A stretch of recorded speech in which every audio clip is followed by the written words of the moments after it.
I promised him I wouldn't scare him again, because we scare him every single time. Every single time. So today... Go on. Today, I was backstage playing ping pong so that he would think that there's no way anything can happen. I'm playing ping pong. And we had a clown hidden in a box in his room, and this is what happened. So this is not where I'm getting dressed? No. No. I'm over there? Yeah. Okay.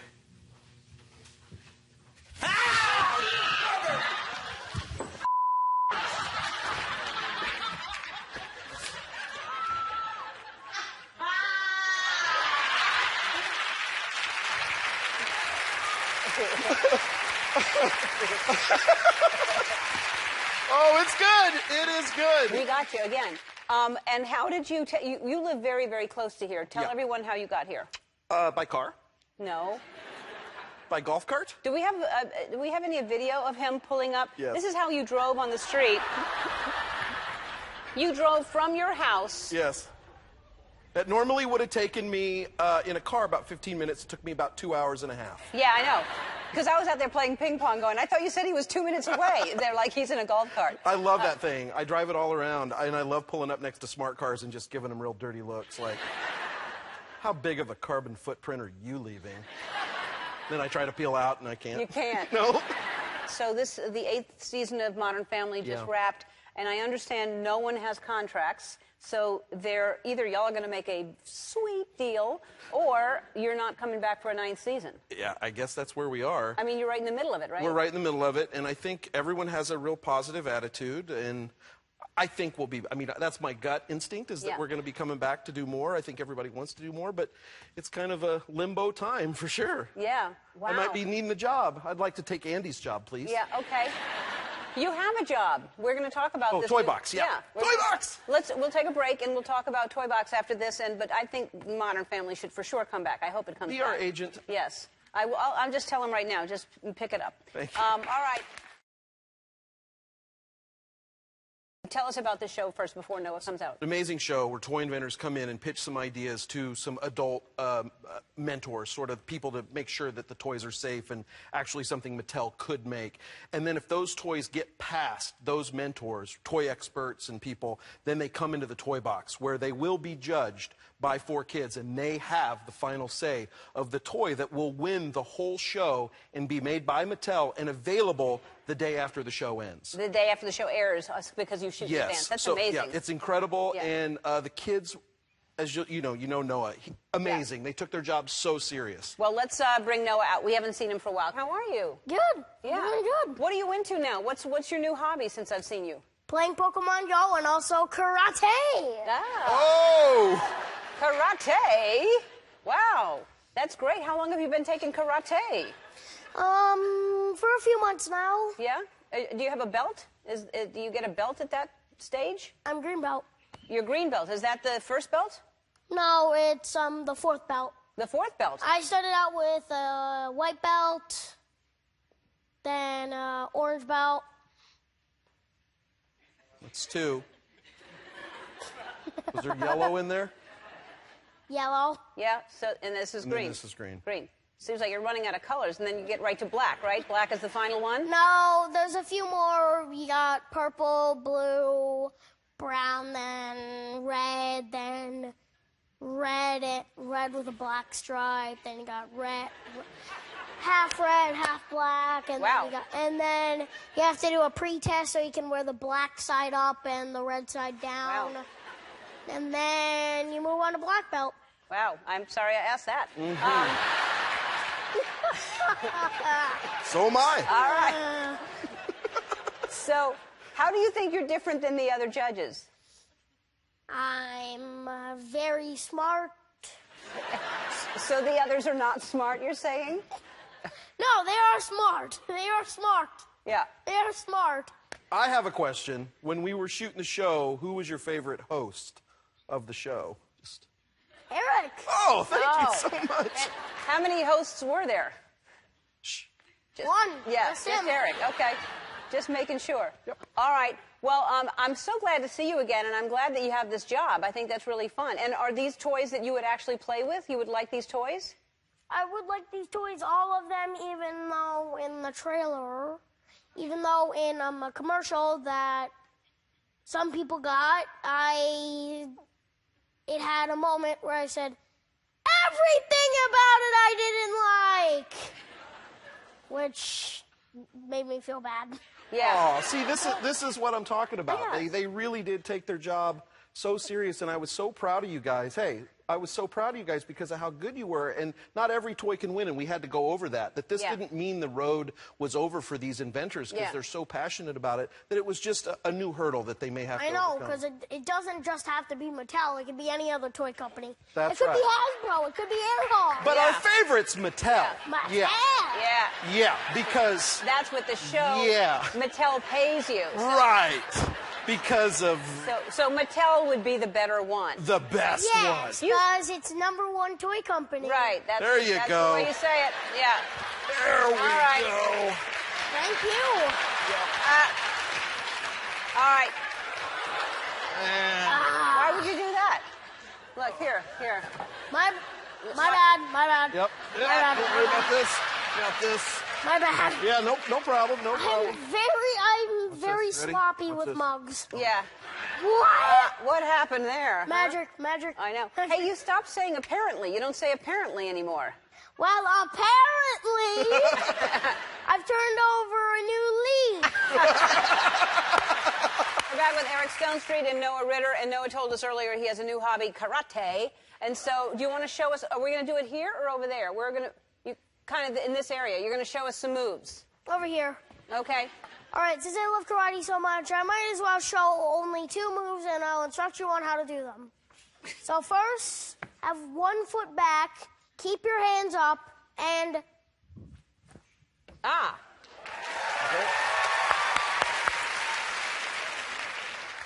Second kick, the crescent kick. Same thing as the starting, and you do this. Oh.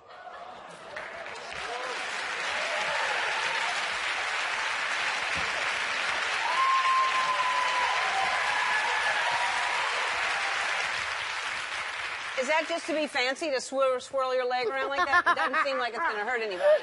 Feels like it's just going to confuse people, and then you poke them in the eyes.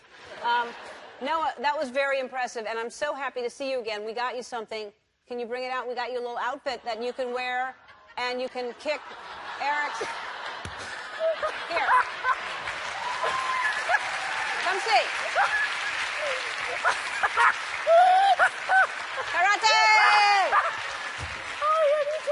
And then you can do your roundhouse kick like that, and then the crescent. Now, before you do this, has this guy ever done anything to you? No. It's just... Who's on spring break here? Anybody? Everybody?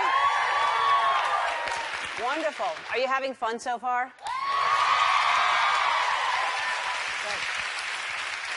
We actually are fortunate enough. We have a spring break here. We had last week off, and Portia and I went to Tahiti.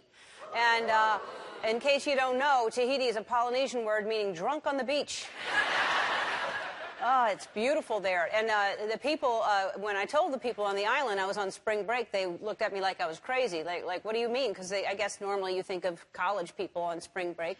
And I realized how lucky I am that I have a job that I have spring break, because I was going to be an accountant, and this worked out well. So this is, can you imagine right now for me? That would be different. I was... be swamped with all the numbers and the W-2s and the WD-40s and all the things that you have to do as an accountant. Anyway, we loved Tahiti. It was beautiful. The people there are so friendly. When we got off a little tiny airplane, because you land and then you fly to this other island, and this is how they greeted us. How about you? Good. How are you?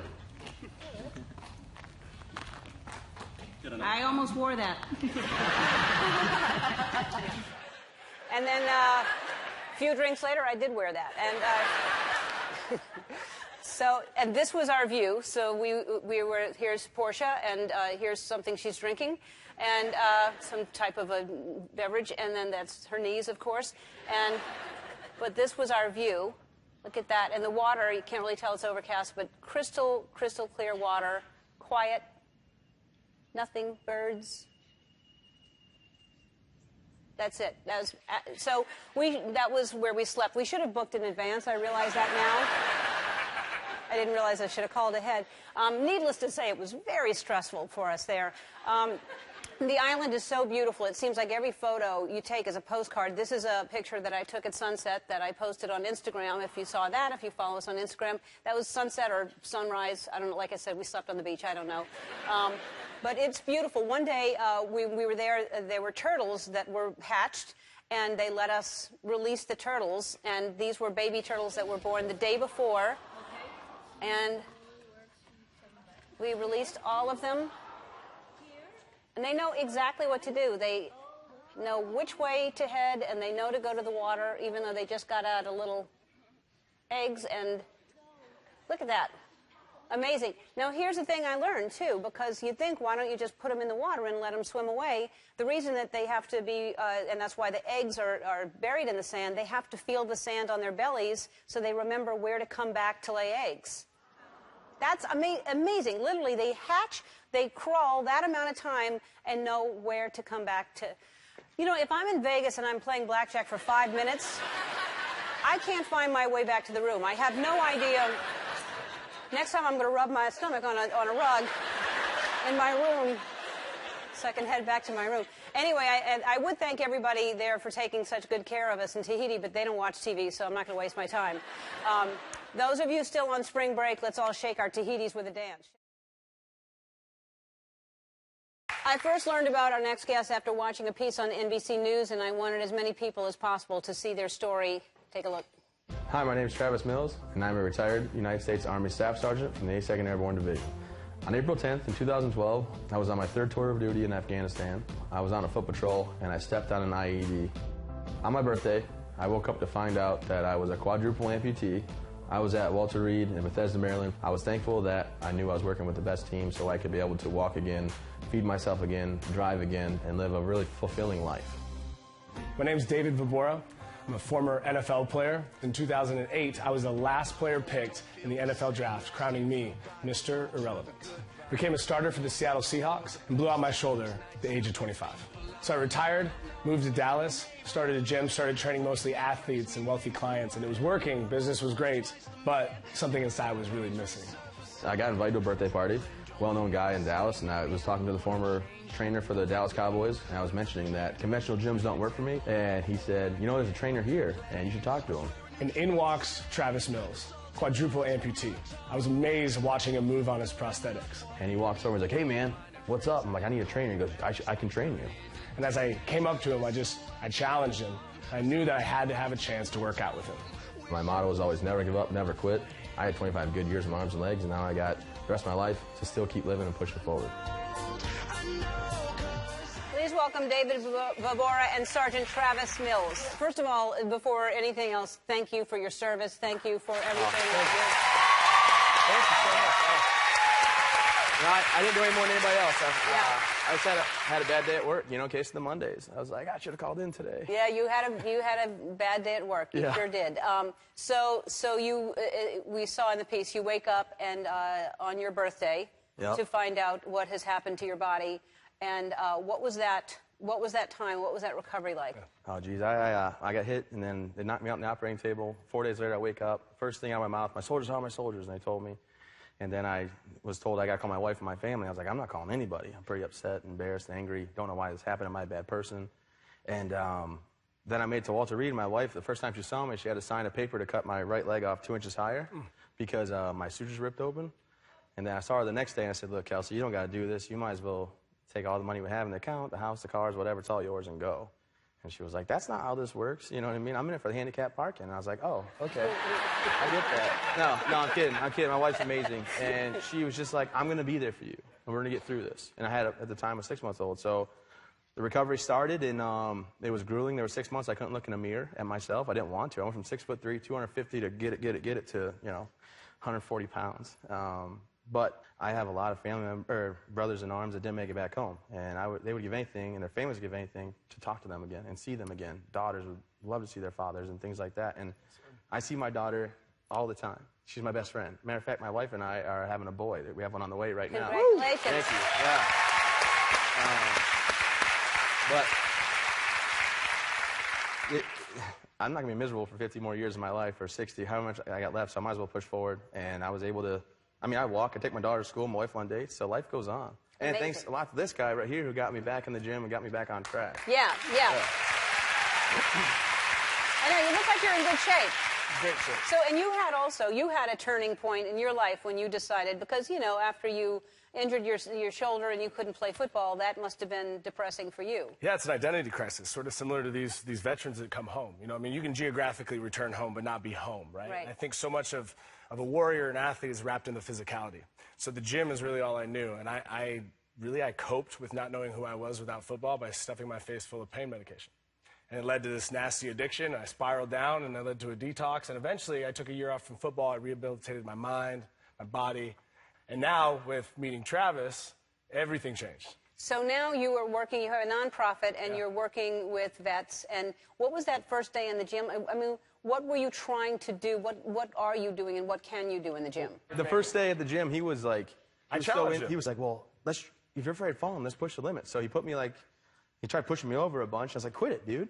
And then he started throwing tennis balls at me on a balance board. And then he did all his research and all his homework. And then I came with knowledge from Walter Reed, and we just kind of worked and put me on a diet. I'll be honest, I was a little bit like 20 pounds heavier than like a month and a half ago. But I've been dieting because I'm like, I'm going on Ellen for one. Yeah. It looks good. Oh, yeah? It looks good. Two, Yeah. You look good. Ellen, he's the world's single best guinea pig, right? 82nd Airborne, so he jumped out of perfectly good airplanes. This is such an inspiring story, and I love the fact that it's changed your life. I love the fact that you have this resilience about you and a fantastic personality, I must say. And you remind all of us that when we have bad days, how dare us complain, because you are quite the guy. You really are. So here's what we're doing. Our friends at Walmart want to help you continue making a positive impact on your communities, so they're giving each of you a check for $10,000 for your foundation. Oh, thank you. Thank you, Walmart. That's amazing. Text 2